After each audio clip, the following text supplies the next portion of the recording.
So, jy is besig om te weet dat ons is besig om te gesels oor 'n dieper gesinslewe. Okay, en ek wil hê julle moet net vinnig hierdie prentjie in julle koppe kry vanoggend. As jy saam met jou gesin in 'n sirkel staan, wat is die vinnigste pad na mekaar toe? Dis reguit vorentoe, né? Nee? So sal ons daardie sirkeltjie kleiner maak. Nou, as Jesus Christus die middelpunt van ons gesin is, hoe sal ons nader aan mekaar kom as 'n gesin? Deur elkeen in sy persoonlike verhouding nader aan Jesus te beweeg. Kyk, en dit wil ek julle mee aanmoedig vanoggend. Daar's geen manier wat ons kinders kan dissipel en lei in verhouding met die Here as ons nie self besig is om nader te beweeg aan God nie. Dis die enigste manier wat dit effektief werk in die huwelik.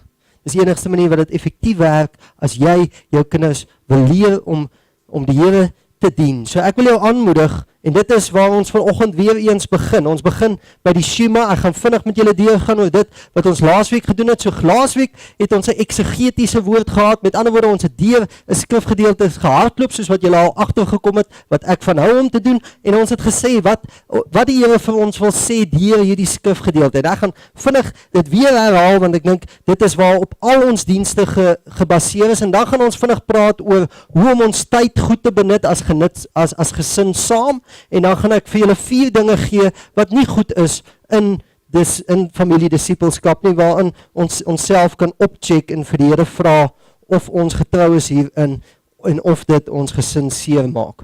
Okay. Kom ons begin by die Shema. Die Shema is 'n gebed in Deuteronomium 6 wat die Jode 3 keer 'n dag bid, en daar's baie goeie rede vir hulle om dit te bid. As jy die gebed hoor, dan sal jy weet hoekom. So eerstens vers 4, hoor Israel, die Here onse God is die enige Here.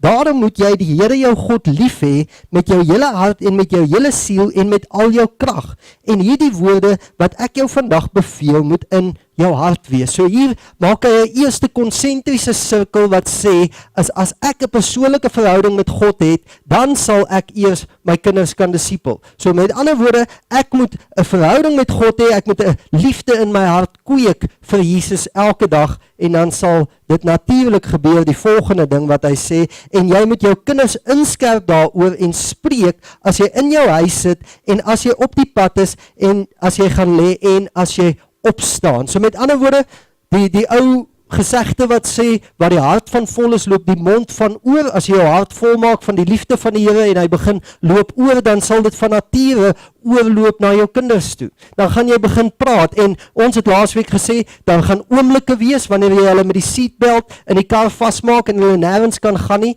wat jy met hulle kan praat. Dan gaan oomblikke wees, wanneer jy in jou huis sit, wat jy met hulle kan praat, maar daar moet ook intentionele tyd geskep word, waarin jy dissipelskap kan doen. Okay, en ons gaan baie daaroor praat vanoggend.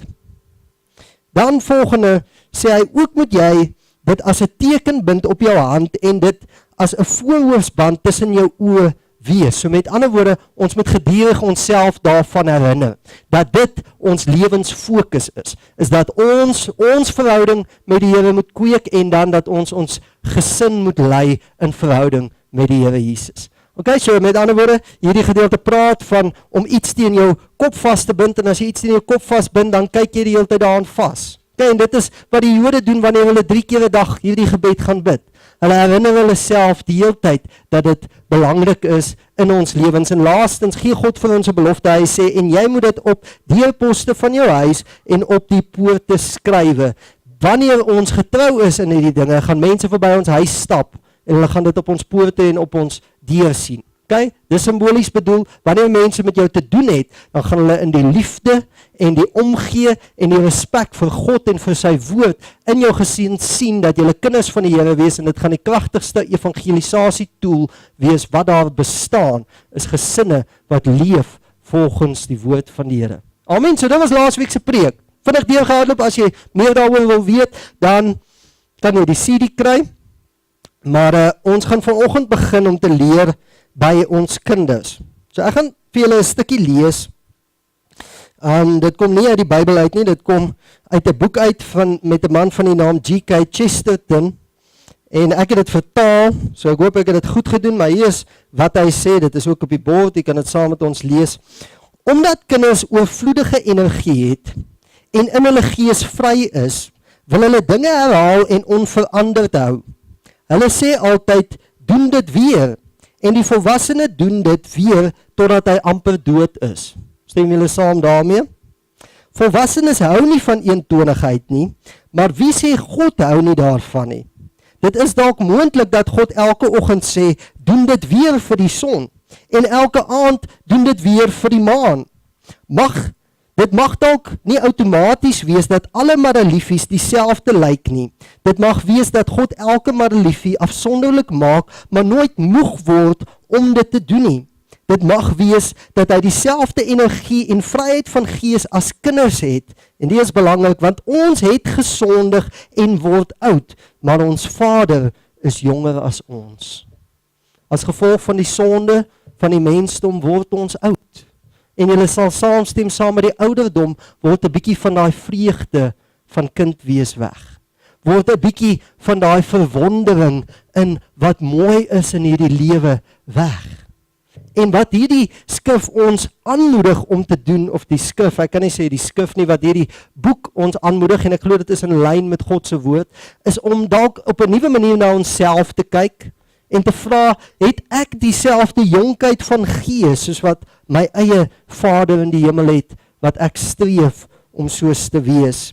So ek dink is maklik vir kinders om vir God so te sien, maar ek dink ons volwassenes het dalk 'n verkeerde prentjie van God, en dit is dat ons dink God is 'n ou man wat daar bo op sy troon sit met 'n lang baard, en hy so klein bietjie frustreerd met ons almal, né? As julle tog maar net kan regkom, dan sal ek van julle hou. En dit wil ek vir jou sê, is nie skriftuurlik nie. Want God het lief omdat hy liefde is, nie as gevolg van hoe goed ons is nie. So dalk moet ons persepsie van God verander, dat hy elke dag na ons kan kyk, oor en oor en oor, terwyl ons dieselfde ding doen, terwyl ons dieselfde fout maak, en nog steeds hom kan verwonder en sê, dit is my skepping, en dit is goed. Kan jy so oor God dink? Ek dink dit sal maak dat ons met meer oorgawe altyd na God gaan. En ek sê nie daardeur dat daar geen dissipline in ons lewens moet wees en dat ons nie moet streef om van sonde ontslae te raak nie. Maar hoe goed ons daarmee is, bepaal nie hoe lief God ons het nie. Kyk, ek het dit al reeds gesê. En daarom moet ons verander hoe ons hom sien. En dit het baie te doen met familiedissipelskap vanoggend. So, familiedissipelskap is 'n proses wat herhalend is. Amen? Jy gaan oor en oor en oor dieselfde ding moet doen. Kyk, en ons as mens is nie so kompleks soos wat ons dalk dink nie, en as volwassenes dink ons dat eentonige dinge eintlik vir ons onnodig is om te doen. Kyk, soos wat hierdie persoon sê, G.K. Chesterton, is dalk maak God elke madeliefie, en hy raak nooit moeg daarvoor nie. Maar dalk is ons besig om ons kinders te dissipel, en ons moet oor en oor en oor dieselfde ding doen, en na 'n tyd dink ons, dis 'n mors van tyd. Ek wil vir jou sê, God is baie meer kompleks as ons. God het baie meer rede om te sê, ek het nou genoeg gehad van jou, jy maak oor en oor dieselfde fout. En tog hou hy aan om ons oor en oor te leer. Is dit nie so vir jou ook, dat jy vandag al die lesse vergeet het, wat jy 10 jaar te geleer het nie? Nee? So die Here is gedurig besig, ek dink my geheue is nog korter as dit. Ek dink dalk, ek leer elke week lesse van vooraf. So met ander woorde, God is getrou in hierdie sin, dat hy oor en oor ons leer, en so moet ons ook getrou wees, om dit met ons kinders te doen. Nou as ek praat van tyd in familiedissipelskap, kyk, so as jy iets oor en oor gaan doen, dan gaan dit baie tyd vat, amen? So as ek praat van tyd in familiedissipelskap, dan is dit definitief waar, dat hier 'n paar mense se moed in hulle skoene val vanoggend, né? Want ek weet dat ons almal se tyd min is, en die dae waarin ons lewe, is dit so, dat as ons in die aand by die huis kom, is daar nie tyd eintlik nog vir 'n ekstra Bybelstudie nie. Almal het nie tyd om 20 keer 'n week hier by die kerk aan te kom en nog te moet kerk hou nie. En ek glo nie dit is wat die Bybel ons hier beveel, wanneer hy sê, ons moet tyd gee om ons kinders in verhouding met die Here te lei nie. Ek sou dit eerder so noem, is die Bybel gee ons opdrag om die ritmes, wat alreeds in ons gesinslewe bestaan, te gebruik, om God te verheerlik, om dissipelskap toe te pas. So wat bedoel ek die ritmes? Ek bedoel dat jy en jou gesin doen sekere goed elke dag saam, né? Julle staan dalk saam op, julle almal maak saam reg om skool toe te gaan of om werk toe te gaan of wat ook al. Julle klim saam in die kar en julle ry saam werk toe. Julle in die aand laai papa weer almal op en julle ry weer huis toe, julle maak saam kos, julle eet saam, julle gaan klim saam in die bed. Daardie ritmes bestaan in jou dag elke dag. Amen. En al wat die Bybel hier vir ons sê is, vers 5, ek lees dit weer vir julle, en jy moet dit jou kinders inskerp en daaroor spreek as jy in jou huis sit. Dalk is dit 'n ritme in jou lewe, dat jy daagliks in jou huis sit. Of as jy op pad is, wanneer jy op pad is skool toe, wanneer jy op pad is terug van die skool af. As jy gaan lê en as jy gaan opstaan. Die Bybel is besig om te praat van ritmes waarin jy familiedissipelskap moet toepas. So die Bybel vra nooit dat jy meer tyd moet uitkoop om familiedissipelskap toe te pas. Maak dit nie vir ons baie maklik nie. Kyk, so met ander woorde, wat die Bybel ons nou roep, is om ons prioriteite te verander. So ons moet vanoggend onsself vra, wat is my gesin se prioriteit wanneer ons by mekaar is? Is dit die televisie? Is dit ons selfone? Is dit dat ons wel gesels? Prys die Here as jy en jou gesin nog steeds gesels, maar weet jy wat, jy het nie 100% gewen as jy gesels nie, want dit gaan ook oor waaroor ons gesprekke gaan. Luister, as ons kinders van die Here is, ons mag oor ander dinge praat, prys die Here daarvoor. Maar mag 'n groot meerderheid van die dinge waaroor ons praat, oor hom gaan. Ons sê, wanneer ons wedergebore word, ek leef nie meer nie, maar Christus leef in my. My vraag is, kan mense dit in my gesin se lewe sien? Het ons dood gegaan vir dit wat ons wil hê? Leef ons gesin regtig vir Christus? En as dit so is, dan sal ons gesprekke ook oor hom gaan. Ek gaan vir julle 'n paar maniere gee waarop julle julle tyd beter kan benut. En julle kan dit neerskryf as julle wil. Maar ek dink dis maklik om te onthou. 4 maniere. Die eerste een is konstantheid, of ons kan sê konsekwentheid, of om oor en oor dieselfde ding te doen. So ons het al reeds 'n bietjie hieroor gepraat. So mense, kan julle vir my sê, het jy al ooit iets geleer deurdat iemand dit net vir jou een keer gesê het? Okay, dink gou aan by jou werk, toe jy iemand opgelei het om 'n sekere werk te doen, het jy dit vir hom een keer gesê en toe doen hy dit 100% elke keer. Nee, jy daar aangekom. Dan het hy die ding opgemors, dan vra jy vir hom, Pel, wat 'n nonsens is jy besig om hier aan te jaag? Dan beklei jy met hom. En nadat hy dit vir 'n jaar doen, doen hy dit nog steeds partykeer verkeerd. Amen? Maar jy moes dit oor en oor en oor vir hom gesê het. So dit sal glad nie anders wees met jou kinders nie. Minke hou baie daarvan om make-up te doen. Gelukkig is dit nie make-up wat vlek nie. En sy het al make-up kassie, en sy vergeet hom gereeld in die sitkamer, op lae plekke. En die van julle wat nie weet nie, ons het 'n 1-jarige seentjie wat Dinsdag 1 jaar oud is, en hy hou van al sissie se speelgoed. En eendag kry ek vir Boetie daar in die sitkamer, hy's bebloed. En ek hardloop met hom badkamer toe, ek soek die wond, toe kom ek agter, is eintlik net make-up. En sy laat my groot skrik. So nou is ek bietjie paranoïes oor make-up. Elke keer as ek in die huis instap en ek sien make-up, dan verloor ek my kop. Minke, wat is die? So, dis make-up, papa. Minke, wie se make-up is dit die? Minke, wat doen jou make-up alweer hier? Klink dit bekend vir enige ouer?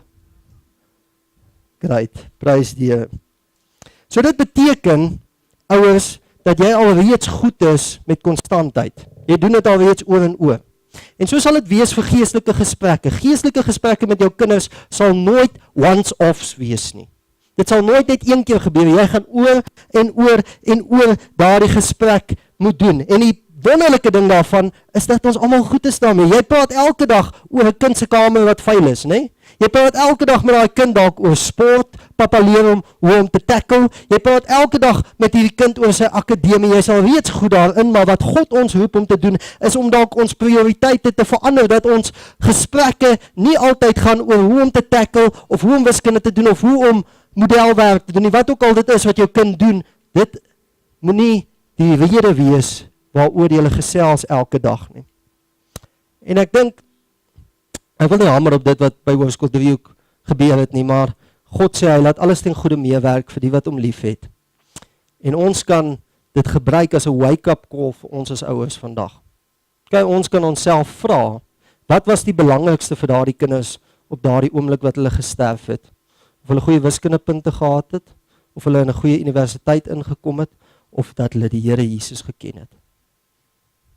Oor 10.000 jaar van nou af, gaan dit nie saak maak hoeveel geld jou kind gemaak het en hoe suksesvol hy was nie. Dit gaan saak maak of hy Jesus geken het. Amen. So ons as kinders van die Here moet ons prioriteite reg kry. Ek wil net 'n tip gee. Ek glo die regte manier om dit te doen, om konstant dissipelskap te beoefen, is dalk nie om 'n tyd vas te maak nie. Dis my persoonlike opinie, dalk is van julle beter as ek. Ek sê, moenie gaan en sê, maandeaande 7 uur is dissipelskap tyd, ons gaan Bybel lees en ons gaan tyd saam met die Here spandeer nie. Okay? Nou ek wil nie die oorwinning vir die Satan gee nie, maar hy loop rond soos 'n brullende leeu. En weet jy wat gaan gebeur? Is al die kinders se aktiwiteite gaan maandag aand toe skuif.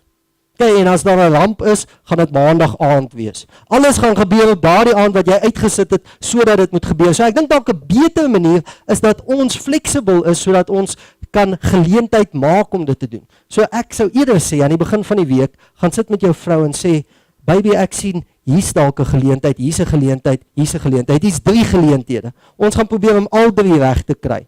By al 3 van daai geleenthede, tyd saam met die Here te spandeer as 'n gesin. Maar weet jy wat, as jy net 1 van daai tye reg kry, het jy gewen. Dan het jy beter gedoen as laas week. Amen? En as jy 2 reg kry, prys die Here. As jy 3 reg kry, wow, dan moet ek by jou kom leer.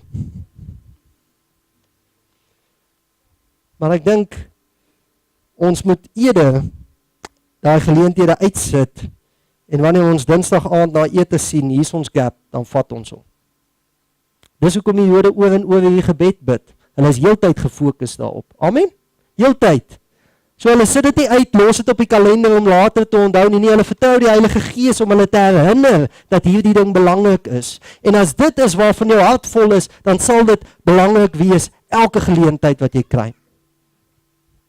Volgende idee is dat daar moet duidelikheid wees. Wat gesê is nie altyd wat gehoor word nie, né? So ek ervaar dit binne in die gemeente, baie keer sê ek iets en ek dink baie keer sê ek goed wat heeltemal onvanpas is. Dan vra ek my vrou na die tyd, ek weet nou nie of ek dit moes gesê het nie.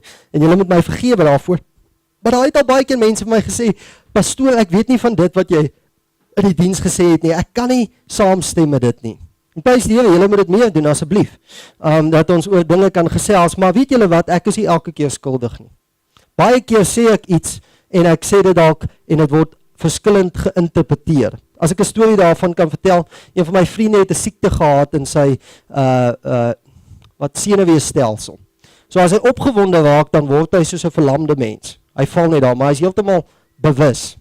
En ons kom eendag in 'n ander kerk waar daar 'n besoekende prediker is, of ons was in sy kerk gewees, 'n AGS, en daar was 'n besoekende prediker. En hy word opgewonde, dalk oor iets wat die prediker gesê het, hy's 'n Christen, 'n kind van die Here. Volgende oomblik val hy van sy stoel af. En hierdie prediker sien jy, hierdie ou het 'n demoon. En hy begin dryf daardie demoon uit. En die hele kerk weet, hierdie man het nie 'n demoon nie, hy's 'n kind van die Here, hy is siek. En dit het omtrent verduideliking gevat om hierdie pastoor te vertel dat hierdie man nie 'n demoon het nie. Okay. Nou, dit is 'n vreemde situasie, maar hierdie situasies gebeur tog in die kerk. Hierdie situasies gebeur in ons kinders se lewens, dat ons 'n sekere ding vir hulle wil leer, maar hulle verstaan heeltemal anders. Okay, so, met ander woorde, wat ons moet doen wanneer ons kinders leer, is nie om hulle te vra of hulle verstaan nie. Ek dink dis 'n eenvoudige tip, want hulle gaan vir jou sê ja, maar hulle verstaan nog steeds nie. Hulle gaan net sê ja, dat die tyd kan verbykom, né? So 'n beter manier is om vir hulle oop vrae te vra, om vir hulle te vra, okay, maar wat dink jy hiervan? Om vir hulle te vra, wat het pappa nou net vir ons geleer? Pappa het vir ons dit geleer. So ek het hierdie week ervaar, ons eet buite op hierdie stadium by ons huis, want ons het ons eetkamertafel wat buite is op die stoep gevat en voor Boetie se slide gesit. So as hy nou by sy slide probeer opklim, dan kap hy sy kop. Okay, want anders gaan hy bo van die slide afval. In 'n geval, so nou sit ons elke dag al buite op die gras en eet saam. En dis eintlik vir ons baie lekker. En ek vra vir Mienke, kyk na die wolke. Sy sê, ja, wow, pappa, dit lyk so strepe. Sy vra, waar kom wolke vandaan? En ek dink Jesus alarmpie het afgegaan en sy sê vir my, dit kom van Jesus af, nee. En ek sê vir ja, dit kom van Jesus af, maar weet jy wat, hoe het Jesus die aarde gemaak dat dit werk? En ek vertel vir haar die verdampingssiklus.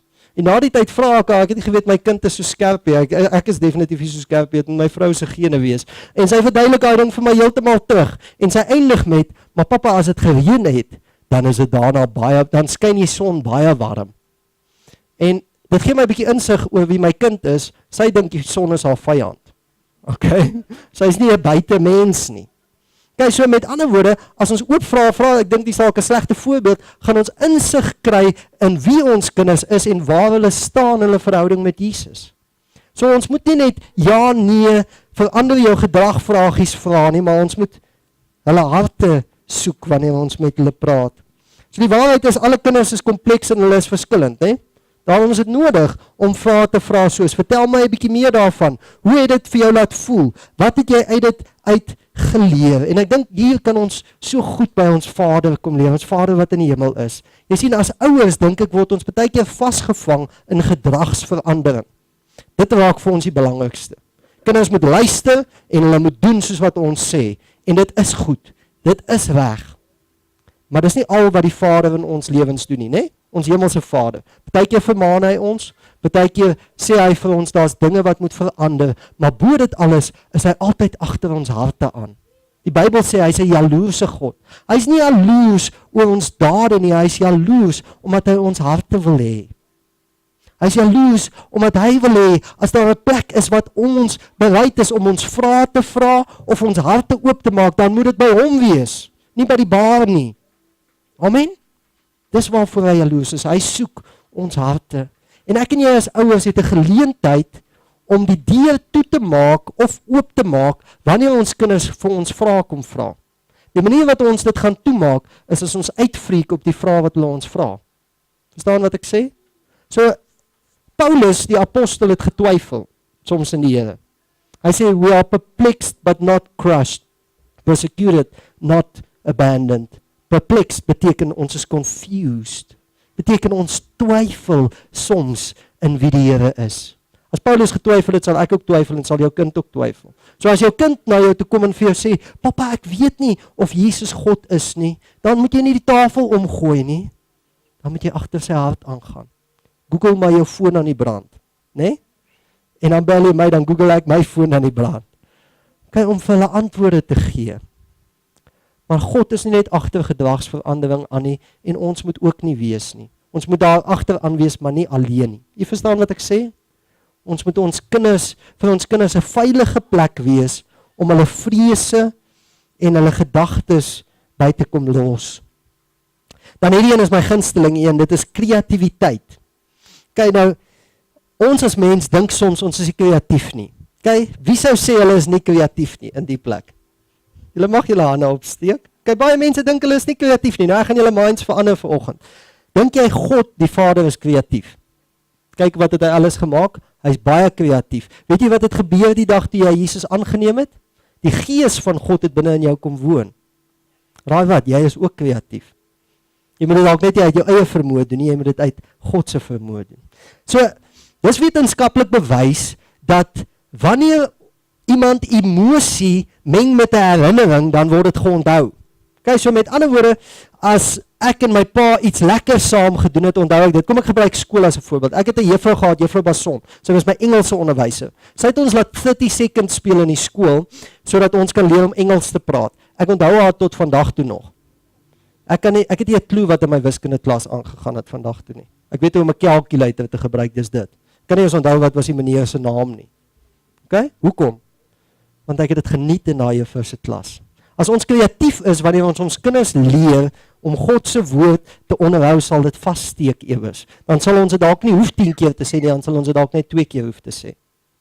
Kyk, so hier's 'n paar idees vir julle.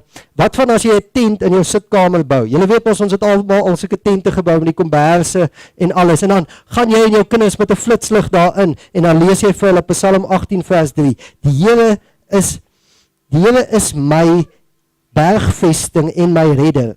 My God, my rots by wie ek skuil, my skild en die horing van my heil, my rotsvesting. Dan gaan jou kind vir jou vra, "Papa, wat is 'n rotsvesting?" Dan gaan jy vir hom sê, my kind is amper soos hierdie tent wat ons nou gebou het, maar dit bestaan uit klippe uit. En dan wanneer vyande gekom het om mense wil dood te maak, dan kon hulle nie, want hierdie rotsvesting het hulle beskerm. Het jy geweet die woord van die Here sê, Jesus is ons rotsvesting? Ons kan na hom toe gaan wanneer ons bang is. Ons kan hom vra om ons te beskerm. Is dit kreatief? Ek dink definitief so. Iets wat ek definitief nog met my kinders gaan doen eendag. Hulle moet baie stout wees. Hulle is al klaar stout, maar ek dink dit moet 'n verskriklike oortreding wees daardie dag. Ek moet eintlik uitsien om hulle pak slaag te gee. Ek seker waarvan julle het al so gevoel. Okay, en as hulle daai oortreding gedoen het, dan gaan ek hulle almal kamer toe roep vir mamma en almal, dan gaan ons daar gaan staan, dan gaan hulle buk en dan gaan mamma vir my pak slaag gee. So hulle gaan net die houe oorval. En ek sal maar hard huil ook om dit dramaties te maak. Maar wanneer ons dit klaar gedoen het, dan gaan ek die vir hulle lees. Jesaja 53 vers 5. Maar hy is ter wille van ons oortredinge deurboor. Ter wille van ons ongeregtighede is hy verbrysel. Die straf wat ons vrede aanbring was op hom en deur sy wonde is daar vir ons genesing. Gaan ek hulle leer wat het Jesus vir ons aan die kruis gedoen. In plek van dat ons die pak slaag van die ewige hel moes kry, het hy vir ons die pak slaag gevat en ons in die ewige hemel. Dink julle dit is kreatief? Jy kan maar Google ook. Al die idees kom nie uit my eie kop uit nie. So kry idees om kreatief te wees. Wat van as julle gaan kamp, dan lees ons Psalm 8 vers 4 tot 6. As ek die hemel aanskou, die werk van die vingers, die maan en die sterre wat U toeberei het, wat is die mens dat U aan hom dink en die mense kind dat U hom besoek? Wat as julle gaan kamp en julle lê daar onder die sterre en jy sê vir hom, my kind, het jy geweet, hulle het bewys, die heelal is 159.000 ligjare groot en hy word elke dag nog groter. Papa, wat is 'n ligjaar? Dis hoe vinnig lig binne in 'n jaar beweeg.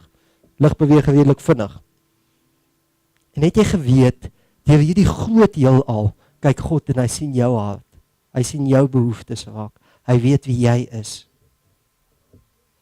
Amen. Wees kreatief. Ek dink ons kan so groot impak op ons kinders se lewens maak. My laaste punt, en dan gaan ek nog net 4 dingetjies met julle deel, is dat ons moet raad kry. Jy sien, ek glo julle almal gaan great doen met familie dissipelskap. Ek weet, julle het al reeds goed gedoen as ek baie van julle kinders ontmoet. Ek weet, hulle is lief vir die Here, maar ek glo, daar kan nog soveel beter wees en soveel meer. So, met ander woorde, ek sou sê, julle sal die Zola Bats en die Bruce Fordyces word van familie dissipelskap. As jy nie weet wie dit is, shame on you. Maar wat Zola Bat en Bruce Fordyce vir jou sal sê, is dat hulle sukses al 20% talent was en 80% training. Nee? Elke persoon wat sukses in die lewe behaal, sal dit vir jou sê. Dit het nie gegaan oor hoe hulle gebore is nie, dit gaan oor wat hulle ingesit het. As jy suksesvol jou kinders wil disipel, dan sal daar van jou kant af moet ingesit word. Gaan soek raad, dis een manier om jouself te train. Gaan praat met ouma en oupa. Ouma en oupa gaan jou wel probeer oortuig om nie die kleinkinders pak slaag te gee nie. Moenie dan vir hulle luister nie. Okay, maar die wysheid kom deur die Gees, die woord van die Here sê dit. So gaan praat met ouma en oupa oor hoe om kinders groot te maak. Hulle sal jou help. Moet nie jouself eie wys hou nie. Ondersoek God se woord oor wat God se woord sê oor kinders groot maak. Die woord is vol daarvan. Wie kan vir my vanoggend sê wat is die hoofrede wat die woord aanvoer om kinders pak slaag te gee? Enige iemand? Staan in Spreuke. Sê 'n rebelse kind moet die roede ingelê word. Okay? So met ander woorde, as jou kind die ruitste kind gooi en dit was per ongeluk, pak slaag kan dalk nog werk, maar die Bybel voer nie daai as 'n rede aan om pak slaag te gee nie. Maar as jou kind tantrum, dan moet dit boutjies braai. Okay? Amen. So wanneer jou kind jou slaan, of wanneer hy optree met geen respek vir sy ouer nie, jy kan baie dinge in daardie kategorie van rebelsheid sit, dan moet daar pak slaag gegee word. So gaan leer uit God se woord uit, hoe ons kinders moet groot maak. Nou ek sluit af en hierdie gaan vinnig gaan. 4 vyande vir gesonde gesinslewe. Eerstens is dit misplaaste liefdes. Nou ek dink ons het al reeds daaroor gepraat. as die liefde van jou gesin, sport of akademie of enige van daardie dinge, sal jou kinders hulle identiteit vind daardeur. So met ander woorde, hulle gaan voel soos goeie mense as hulle akademies goed presteer, hulle gaan voel soos mense wat mislukkings is as hulle nie akademies presteer nie. Maar as Jesus nommer 1 is in jou gesin se lewe, sal hulle weet dat Jesus hulle liefhet ten spyte van hoe goed of sleg hulle presteer. So hulle identiteit, hulle selfbeeld sal opgebou word. So pas op dat jy nie dinge wat nie behoort belangrik, die belangrikste te behoort te wees in jou gesin, die belangrikste te maak nie. 'n Swak huwelik, is my tweede punt, is dat sommige van ons huwelike lyk soos twee mense wat roommates is, en sukkel om saam te bly, né? En ons kinders sien dit by ons. Kijk, so ek wil julle aanmoedig, papa, soen jou vrou, voor jou kinders. Hulle gaan sê, eeuw. Sê vir haar, hey, jou sexy ding. Kijk, hou aan om voor jou kinders te wys hoe 'n man 'n vrou liefhet en vrou wys hoe 'n vrou 'n man liefhet. Kijk, ek weet ons almal gaan deur koue seisoene, né? Daar is tog koue seisoene in die huwelik. Daar is dalk 'n week, daar is dalk 2 weke, maar deur die Here se genade nie langer as 2 weke nie. Okay? Daai koue seisoene moet verbygaan en mamma en pappa se liefde moet grows wees vir die kinders. Ek sê jou, ek het dit by my pa gesien en ek is baie bly dat ek dit gesien het toe ek groot geword het. Dan 'n betrokkenheid in jou kinders se lewens of in jou gesin se lewens. Ek weet daar's mans wat 6 dae 'n week werk. Weet, dis nie maklik om tyd saam met jou kinders te spandeer nie. Ek wil vir jou sê, jy moet asseblief nie jou werk los nie. Okay? Jy moet vir hulle versorg. Jy gaan net vir jouself ander moeilikheid vat. Maak, al wat ek sê is die tyd wat jy het saam met jou kinders, die premie is dalk baie groter op jou. Jy moet daai tyd effektief gebruik. Hulle sê daar, soos wetenskaplik bewys, dat wanneer ook al ons 'n taak afhandel op ons selfoon, dan stel ons brein dopamien vry. Nou dit is 'n hormoon, 'n voelgoed hormoon wat vir jou sê ek het nou net iets bereik. Kyk, so met ander woorde, ons fone het ons getrain om goed te voel oor onsself wanneer ons baie tyd op hulle spandeer. Ek dink ons moet onsself oortrain, dat elke keer as ek saam met my seentjie gaan bal skop, dan moet daar dopamien vrygestel word. Amen? Dat ons nie die tyd wat ons het met ons kinders sal afskeep nie. En die laaste een is 'n tekort aan doelgerigtheid. Ek praat weer iets van daai boksie wat jy voor jou kop moet vasmaak en heeldag in hom moet vaskyk. Kyk, so ek sê nie doelgerigtheid in die sin van dat jou week 100% beplan moet wees nie. Wat ek sê is dat ons doelgerig moet wees om self ons liefde vir die Here te kweek en vir ons kinders. En ek wil net dit sê, in Vanderbijlpark, seker een van die grootste gemeentes in Suid-Afrika, die NG Kerk, het hulle opname gedoen en vir vrouens gevra, wat is vir jou die aantreklikste van jou man? En 90% plus van die vrouens het gesê, dit is as hy die Here dien. As hy die Here dien. Dit praat van doelgerigtheid. As 'n man se fokus nie op karre of speelgoed of al hierdie dinge is nie, maar as sy fokus op Jesus hoofsaaklik is, raai wat, mamma gaan haar nie hande van jou kan afhou nie, as sy 'n kind van die Here is. Goeie nuus vir julle mans, né?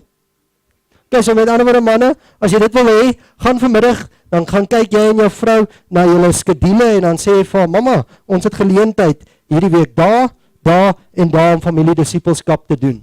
Sy gaan nie haar hande van jou kan afhou totdat familie dissipelskap kom nie. Kyk, ek beloof dit vir julle.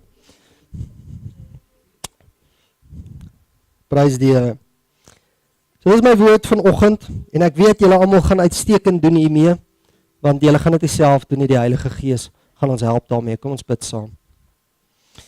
Dankie Here Jesus, dat ons tyd in die woord kon spandeer. Here, tyd saam as Christene. En Vader, ek bid dat U deur die Gees hierdie waarhede aan ons harte sal vasmaak, want U sê in die woord, dat U wette op ons harte sal skryf. En Here, U sê in die woord, dat die Heilige Gees wat ons ontvang het, ons gedurig sal herinner aan alles wat Jesus ons geleer het. En daarom stap ons nie weg met die vermoë om alles in ons koppe te onthou nie, maar ons weet, U het dit vandag in ons harte geplaas. En dan wanneer daar weer geleenthede is om ons kinders te dissipel, Here, wanneer daar geleenthede is om mense lief te hê en te dien, Here, bid ons dat U die pot van ons harte sal roer en dat daardie dinge wat ons vandag geleer het, weer na die bokant toe sal kom en dat ons dit sal onthou en dat ons dit sal toepas. Here Jesus, ons is in alles afhanklik van U. U woord sê dit so mooi in Johannes 15, U is die wynstok en ek is die rankie.